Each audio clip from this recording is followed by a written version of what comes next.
अस्सलाम वालेकुम वरहमतुल्लाहि वबरकातुहू। उम्मीद है सब दोस्त बुजुर्ग भाई खैरियत नाल होणगे और अल्लाह पाक दे हज़ूर दुआ है कि मालिक साहब ਨੂੰ ਆਪਣੇ ਹਿਫਜ਼ੋ ਅਮਾਨ 'ਚ ਰੱਖੇ। ਦੋਸਤੋ ਮੇਰੇ ਚੈਨਲ ਤੇ ਨਿਊ ਜੇ ਤੇ ਚੈਨਲ ਨੂੰ ਸਬਸਕ੍ਰਾਈਬ ਕਰ ਦਿਓ, ਬੈਲ ਆਈਕਨ ਦਬਾ ਦਿਓ ਤਾਂ ਕਿ ਮੇਰੀ ਹਰ ਆਉਣ ਵਾਲੀ ਵੀਡੀਓ तमाम ਹੀ ਦੋਸਤਾਂ ਤੱਕ ਪਹੁੰਚਦੀ ਰਹੇ। ਦੋਸਤੋ ਅੱਜ ਜਿਹੜੀ ਵੀਡੀਓ ਲੈ ਕੇ ਤੁਹਾਡੀ ਖਿਦਮਤ 'ਚ ਹਾਜ਼ਰ ਹੋਇਆ ਵਾਂ ਉਹ ਹੈਗੀ ਛੋਟੇ ਚੂਜ਼ਿਆਂ ਦੀ ਅੱਛੀ ਗਰੋਥ ਦੇ ਮੁਤਲਕ, ਜਿਹਦਾ ਪ੍ਰੈਕਟੀਕਲ ਤਰੀਕਾ ਟੋਟਲ ਵੀਡੀਓ ਦੇ ਵਿੱਚ ਸ਼ੇਅਰ ਕੀਤਾ ਜਾਏਗਾ ਔਰ ਅਗਰ ਇਸ ਤਰੀਕੇ ਦੇ ਉੱਤੇ ਅਮਲ ਕਰਦੇ ਹਾਂ ਤੁਸੀਂ ਵੀ ਇਹਨੂੰ ਅਜ਼ਮਾਓਗੇ ਇਨਸ਼ਾਅੱਲਾ ਅੱਛਾ ਰਿਜ਼ਲਟ ਮਿਲੇਗਾ। ਸਭ ਤੋਂ ਪਹਿਲੇ ਤਾਂ ਸਾਨੂੰ ਜਿਹੜੀ ਚੀਜ਼ ਦੀ ਜ਼ਰੂਰਤ ਹੈ ਇਹਦੇ ਵਿੱਚ ਹੈਗੀ ਦੋਸਤੋ ਦੁੱਧ, ਕਿਉਂਕਿ ਅੱਜ ਕੱਲ੍ਹ ਜਿਹੜਾ ਮੌਸਮ ਹੈ ਤੁਹਾਨੂੰ ਪਤਾ ਹੈ ਚੱਲ ਰਿਹਾ ਵਾ, ਇਹਦੇ ਵਿੱਚ ਚੂਜ਼ੇ ਜਿਹੜੇ ਆ ਖੁਰਾਕ ਤੇ ਖਾਂਦੇ ਆ, ਅਕਸਰ ਖਾਣਾ ਛੱਡ ਜਾਂਦੇ ਆ ਜਾਂ ਖਾਂਦੇ ਆ ਤੇ ਅੱਛੇ ਤਰੀਕੇ ਨਾਲ ਉਹਨਾਂ ਨੂੰ ਲੱਗਦੀ ਨਹੀਂ ਹੈਗੀ। ਔਰ ਉਸ ਦੇ ਲਈ ਜਿਹੜਾ ਜ਼ਰੂਰੀ ਹੈਗਾ ਵਾ ਦੁੱਧ ਅਸੀਂ ਚੈੱਕ ਕਰ ਲਿਆ ਆਪਣਾ, ਦੁੱਧ ਭੈਂਸ ਦਾ ਹੋਵੇ, ਗਾਂ ਦਾ ਹੋਵੇ, ਮੱਝ ਦਾ ਹੋਵੇ, ਜਿਹੜੀ ਚੀਜ਼ ਦਾ ਵੀ ਹੋਵੇ, ਮੱਝ ਗਾਂ ਦੇ ਖੈਰ ਮੱਝ ਤੇ ਭੈਂਸ ਇੱਕੋ ਹੀ ਚੀਜ਼ ਹੈ, ਸਹੀ ਹੈ ਜੀ। ਔਰ ਇਹਦੇ ਵਿੱਚ ਜਿਹੜੀ ਸਾਨੂੰ ਦੇਖਣ ਵਾਲੀ ਚੀਜ਼ ਹੈ ਉਹ ਹੈਗੀ ਹੈ ਮੇਨ ਤੇ ਅਹਿਮ ਕਿ ਸਾਡਾ ਜਿਹੜਾ ਚੂਜ਼ੇ ਆ ਉਹਨਾਂ ਦੀ ਕਿੰਨੀ ਤਾਦਾਦ ਹੈ, ਕੁਆਂਟੀਟੀ ਕਿੰਨੀ ਹੈ, ਖਵਾ ਛੋਟੇ ਚੂਜ਼ੇ ਆ ਜਾਂ ਮੁਰਗੇ ਮੁਰਗੀਆਂ ਨੇ ਜਿਹੜੇ ਕਰੇਜ਼ ਲੱਗੇ ਹੋਏ ਨੇ, ਅੱਛੇ ਪਰ ਨਿਕਲਦੇ ਨੇ ਉਹਨਾਂ ਦੇ। ਔਰ ਉਹਦੇ ਲਈ ਜ਼ਰੂਰੀ ਹੈਗਾ ਕਿ ਇਹ ਚੀਜ਼ਾਂ ਨੂੰ ਨਜ਼ਰ 'ਚ ਰੱਖਦਿਆਂ ਹੋਇਆਂ ਕਿ ਉਹਨਾਂ ਨੂੰ ਖੁਰਾਕ ਦਿੱਤੀ ਜਾਵੇ ਔਰ ਇਹਦੇ ਵਿੱਚ ਕੁਆਂਟੀਟੀ ਮਿਕਦਾਰ ਦਾ ਬਹੁਤ ਅਹਿਮ ਕਿਰਦਾਰ ਹੈ। ਅੱਛਾ, ਇਹ ਹੈ ਦੋਸਤੋ ਈਵੀਆਨ ਕੈਪਸੂਲ, ਮੇਰੇ ਕੋਲ ਇਸ ਟਾਈਮ 600 mg ਦੇ ਵਿੱਚ, ਇਹ 400 mg ਵੀ ਮਿਲਦਾ ਹੈ, 200 mg ਦੇ ਵਿੱਚ ਵੀ ਮਿਲਦਾ ਹੈ, ਸਹੀ ਹੈ। ਔਰ ਅਸੀਂ ਜਿਹੜਾ ਅੱਜ ਇਸਤੇਮਾਲ ਕਰਨਾ ਹੈ ਇਹ ਹੈਗਾ ਇੱਕ ਕੈਪਸੂਲ ਦਾ ਇਸਤੇਮਾਲ ਕਰਨਾ ਹੈ ਤੇ ਜਿਹੜਾ ਸਾਡਾ ਦੁੱਧ ਹੈ ਉਹ ਹੈਗਾ ਤਕਰੀਬਨ 30 cc ਦੁੱਧ ਹੈ। ਛੋਟਾ ਚੂਜ਼ੇ ਆ ਜਿਹੜੇ ਮੇਰੇ ਕੋਲ ਇਸ ਟਾਈਮ 3 ਤੋਂ 4 ਮਹੀਨੇ ਦੀ ਉਮਰ ਦੇ ਵਿੱਚ ਨੇ, 3 ਮਹੀਨੇ ਦੇ ਪਲੱਸ ਨੇ ਤੇ ਚੌਥੇ ਮਹੀਨੇ ਦੇ ਵਿੱਚ ਜਾ ਰਹੇ ਨੇ ਤੇ ਕੁਛ ਨੇ ਜਿਹੜੇ 4 ਮਹੀਨੇ ਪਲੱਸ ਨੇ।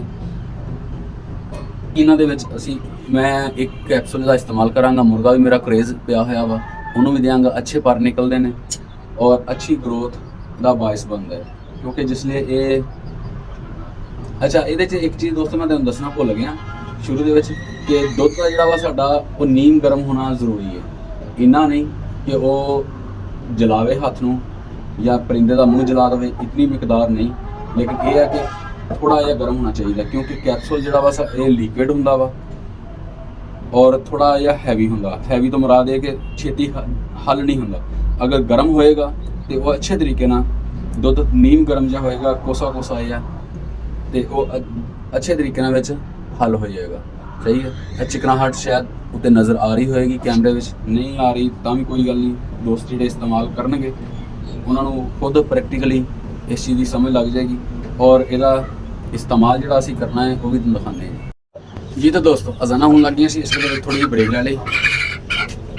ਇਹ ਜੀ ਚੂਜ਼ਾ ਔਰ ਇਹਦੀ 3 cc ਦੀ ਖੁਰਾਕ ਕਰਨੀ ਹੈ ਔਰ ਹਫਤੇ 'ਚ ਅਗਰ ਅਸੀਂ ਇੱਕ ਵਾਰੀ ਇਹਨਾਂ ਨੂੰ ਖੁਰਾਕ ਕੇ ਦਿੰਦੇ ਰਹਾਂਗੇ ਤੇ ਇਨਸ਼ਾਅੱਲਾ ਇਹਨਾਂ ਦੇ ਭਰਪੂਰ ਗਰੋਥ ਦਾ ਇਸ਼ੂ ਹਰ ਇੱਕ ਟੈਨਸ਼ਨ ਤੋਂ ਫ੍ਰੀ ਹੋ ਜਾਣਗੇ।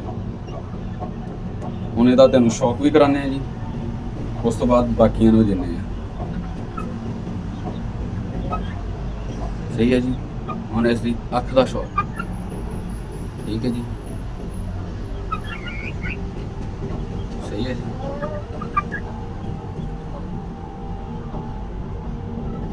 माशाल्लाह बहुत अच्छी चीज़ बन रही है और आने वाले वक्त अच्छा शौक रहेगा।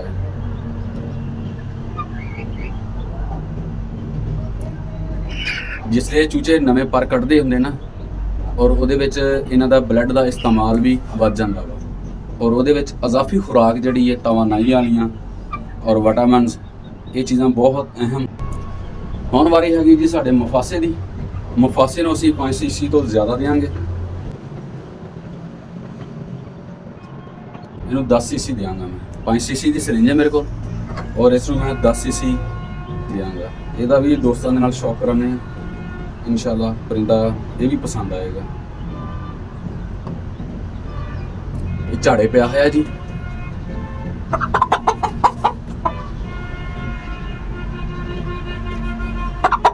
ਪਰ ਜਿਹੜੇ ਆ ਮੁਲਾਇਮ ਔਰ ਚਮਕਦਾਰ ਨਿਕਲਦੇ ਨੇ। ਪੁਛਲ ਝੜੀ ਹੋਈ ਹੈ, ਇੱਕੋ ਹੀ ਇਸ ਟਾਈਮ, ਬਾਕੀ ਸਾਰੀ ਇਹਨੇ ਉਡਾਈ ਪਈ ਹੈ। ਇਹਦੇ ਪੱਲੇ ਵੀ ਚੈੱਕ ਕਰਾਉਣੇ ਜੀ ਦੋਸਤਾਂ ਨੂੰ।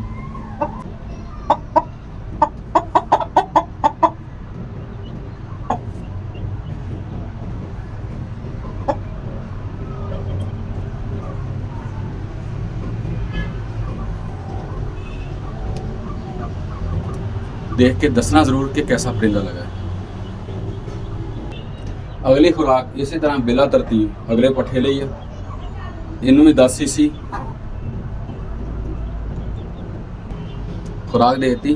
क्योंकि असल च दोस्तों मैं ना कमरा बनाया है, ये अंदर ही बैठा हूँ और मैं परिंदे बंद नहीं करता, इस गलों ना जरा थोड़ा डरते ने ते डरन दे विच वीडियो ते मसला आ जांदा वा, इस गलों ना कोई थोड़ा जिहा शॉर्ट जिहा ही दिखा रहा हूँ। 6 कैप्सूल लिआंदे सीगे, 2 कैप्सूल हुण तक मैं इस्तेमाल कर चुके हैं। पहले एक दिन अज सोचा कि वीडियो बना लीए, दोस्तों नाल शेयर करते हैं। अभी एक पट्ठा है 5 सीसी इसकी खुराक, ये भी तेन चेक कराने हैं। तो खालिद भाई नूं इजाज़त दिओ, खालिद भाई नूं इजाज़त दिओ। मिलते हैं किसी नए टॉपिक ते नई वीडियो दे विच। तब तक अपना और अपने शौक का बहुत सारा ख्याल रखना, दुआवां च याद रखना। जाते हुए चैनल को सबसक्राइब जरूर करते हुए जाना, बेल आइकन दबा देना और एक अच्छा या कमेंट करते हुए जाना। अल्लाह निगहबान।